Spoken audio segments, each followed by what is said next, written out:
We live in an age where silence feels strange. Every moment is filled with messages, music, and meaningless chatter. Our phones buzz even when no one needs us. Our minds scroll even when we're standing still. And in that flood of voices, one voice goes unheard, the voice of our soul. Once, silence was sacred. It was where prophets received revelation, where thinkers discovered truth, and where ordinary people found peace. Now, we run from it, afraid of what we might hear if the noise stopped. But silence is not the absence of sound, it's the presence of meaning. It is the place between two thoughts where wisdom waits, the breath between two words where peace hides. The Qur'an reminds us, indeed, in the remembrance of Allah do hearts find rest. And remembrance is born in silence. It is not always in spoken prayer, but in the quiet heartbeat that says, Ya Allah, without a word. When we escape noise, we begin to see how blind we have become. The constant voices of the world blur our vision. They tell us what to want, what to fear, what to become. But in silence, that fog lifts. You begin to remember who you were before the world told you who to be. Let me tell you a story. A young man once went to a wise scholar and said, Master, I can't hear God anymore. I pray, but it feels empty. The scholar smiled and poured tea into a cup, kept pouring until it overflowed. The student shouted, It's spilling. The scholar said, Just like your mind, full of noise. Empty the cup. Only then will it hold wisdom. That emptiness is silence. It's not losing, it's making room. Silence doesn't demand words, it demands presence. When you're truly silent, you listen, not just with your ears, but with your heart. You hear the rustle of destiny, the quiet whisper of divine guidance that was always there, waiting beneath the noise. The world shouts, be more, do more, prove yourself. But silence whispers, be still, you already are. And that's where our journey begins, not in the roar of life, but in the hush that follows. Before every great mission, there comes a moment of silence. Before every revelation, there is solitude. And before every voice of truth, there is a pause so deep it echoes through eternity. Prophet Muhammad found his silence in the cave of Hira. High above Mecca, away from the city's noise, he would climb those rough rocks, alone, to sit in stillness, to think, to remember Allah. In those moments, he wasn't seeking fame, power, or praise. He was seeking clarity, and it was in that silence that the words, Iqra, read, descended. The world's most powerful revelation came not through chaos, but through quiet.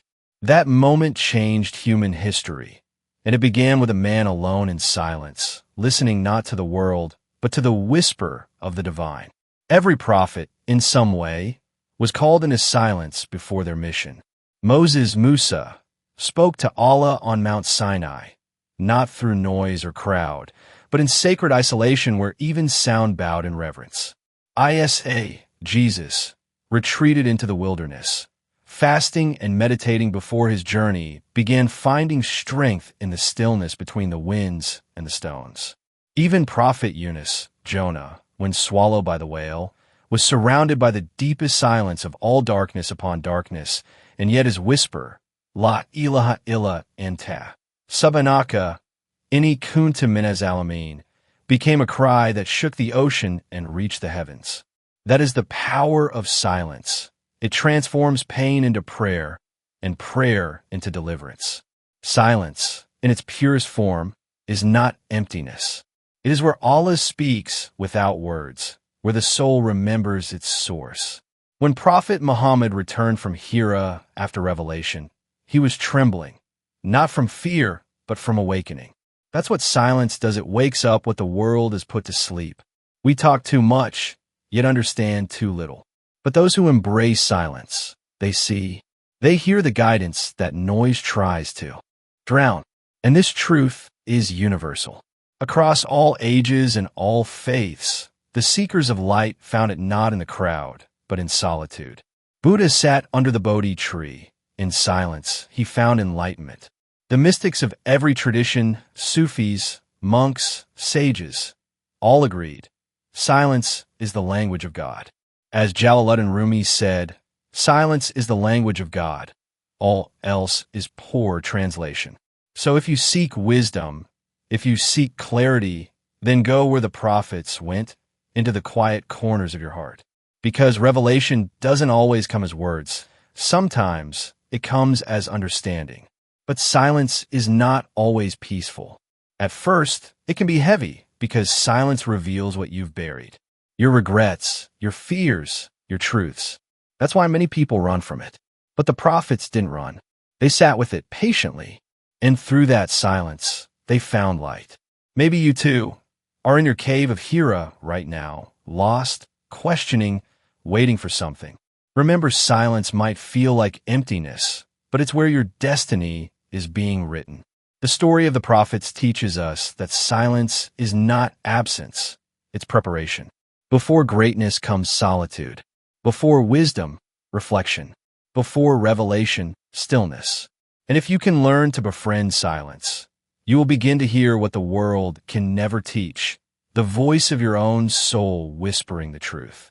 When the world grows still, the brain does not shut down, it begins to repair. Modern researchers call it restorative silence. MRI scans show that in quiet moments, parts of the brain responsible for memory and emotion light up like constellations. The mind begins to organize scattered thoughts, untangle emotion, and file away experience. 2 minutes of true silence can lower blood pressure. A few hours of quiet can reset your stress hormones. A few days of solitude can restore your sense of purpose.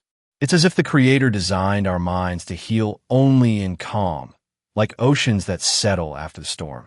Neuroscientists once placed subjects in an anechoic chamber, a room so silent you can hear your own heartbeat. At first, people felt uneasy. Then something changed. They began to notice their breathing, the rhythm of blood in their veins, the whisper of thought itself. In that awareness, fear slowly gave way to peace. It's what the Qur'an hints at when it says, "We shall show them our signs within themselves and in the horizons." Qur'an 41:53. Those signs appear most clearly when the inner world is still enough to see them. Silence becomes a mirror, and in that mirror, you meet not the noise of your failures or the echo of others' opinions, but the raw shape of who you really are. Psychologists have begun prescribing silent retreats for trauma and burnout.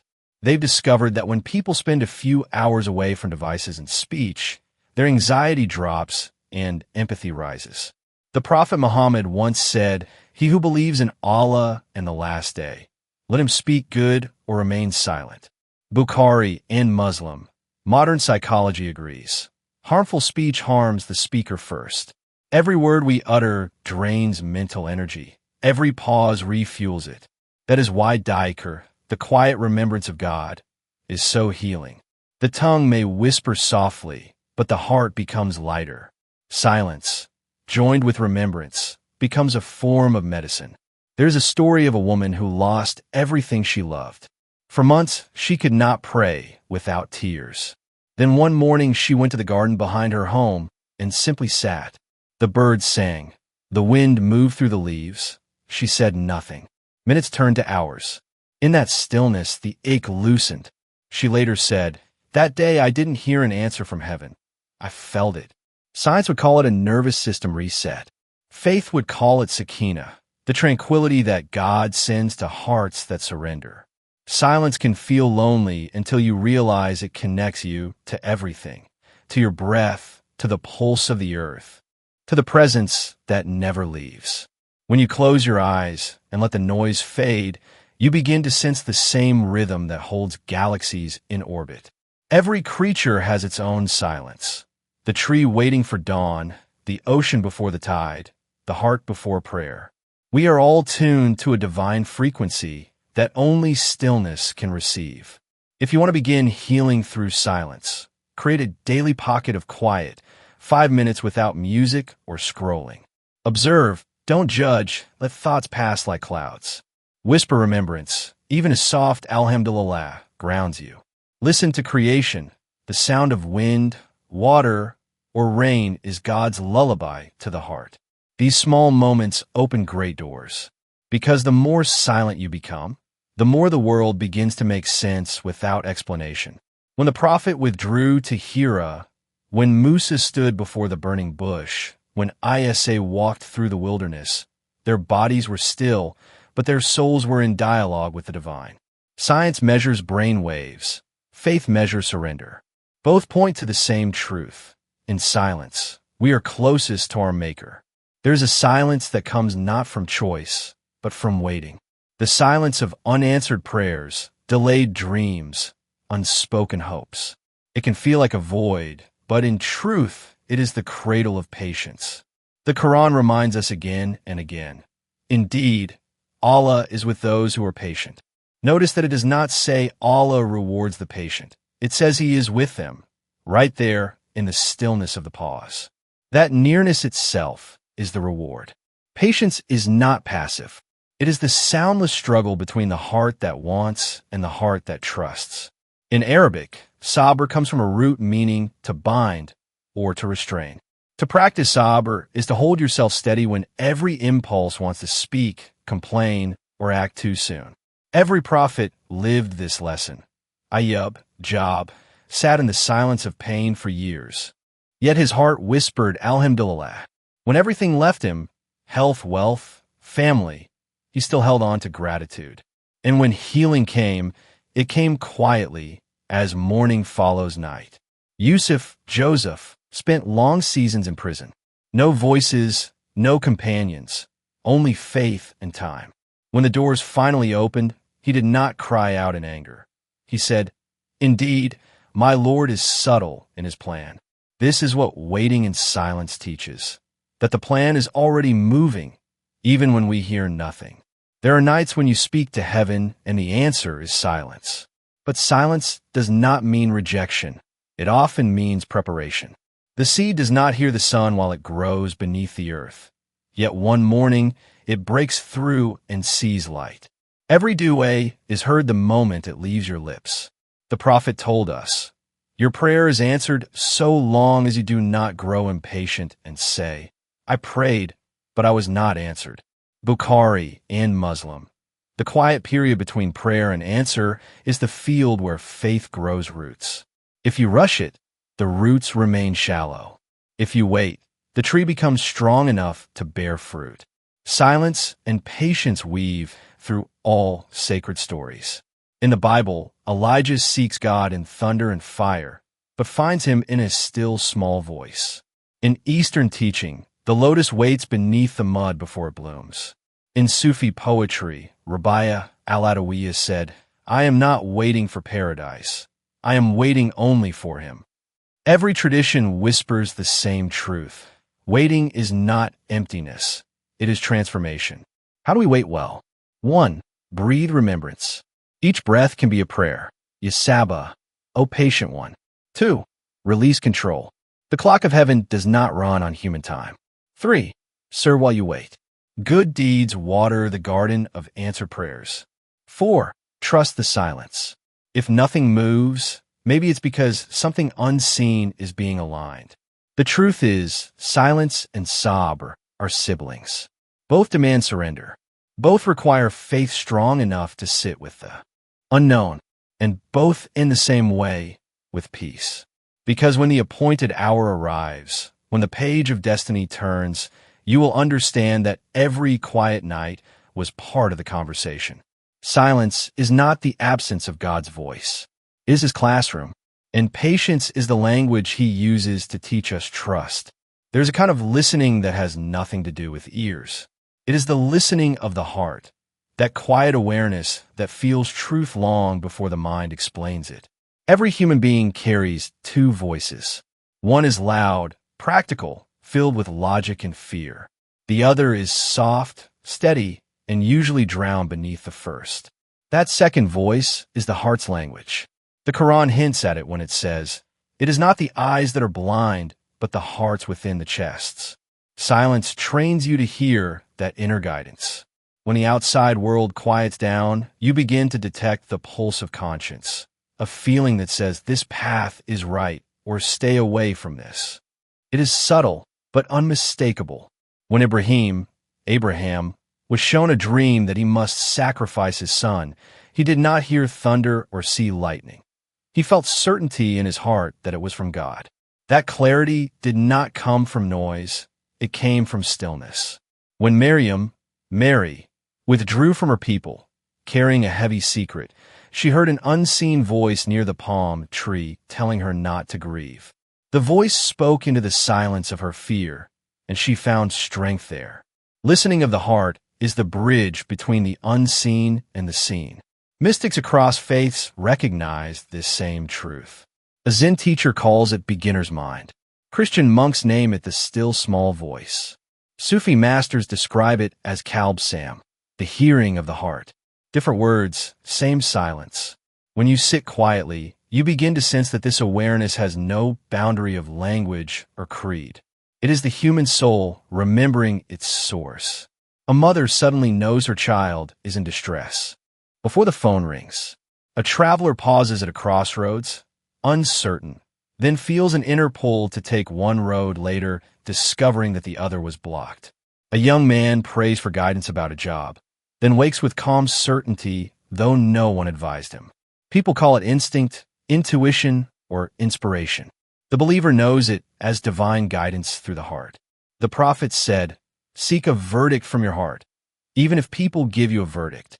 Ahmad, this is not rebellion against wisdom. It is partnership with it. The silent heart, purified by remembrance, becomes a compass that seldom misleads. Guard the tongue. Noisy speech clouds the mirror of the heart. Lower the gaze and slow the breath. Calm body, calm soul. Remember often, Diker is polishing.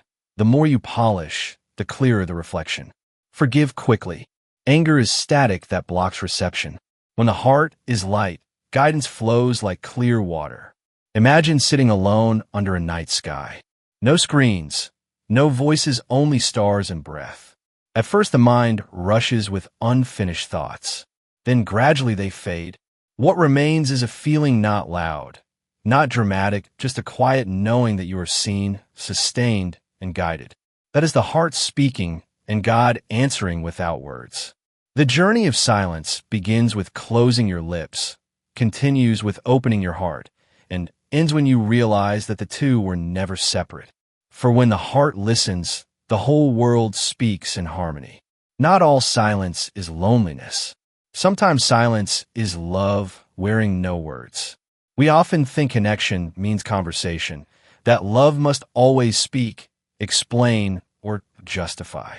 But the deepest bonds are carried in the pauses between sentences, in the glance that says, "I understand," in the patient listening that asks for nothing. Every soul needs to be heard. Yet most people listen to reply, not to understand. True listening, quiet, open, without interruption, becomes an act of mercy. The Prophet Muhammad was the best of listeners. When a companion spoke, he turned his whole body toward them, his silence saying, "You matter." No rush, no distraction, only presence. That kind of silence heals. It tells the other person, you are safe to be yourself here. Speech is light when used with care, but like fire, it can also burn. How many friendships have ended?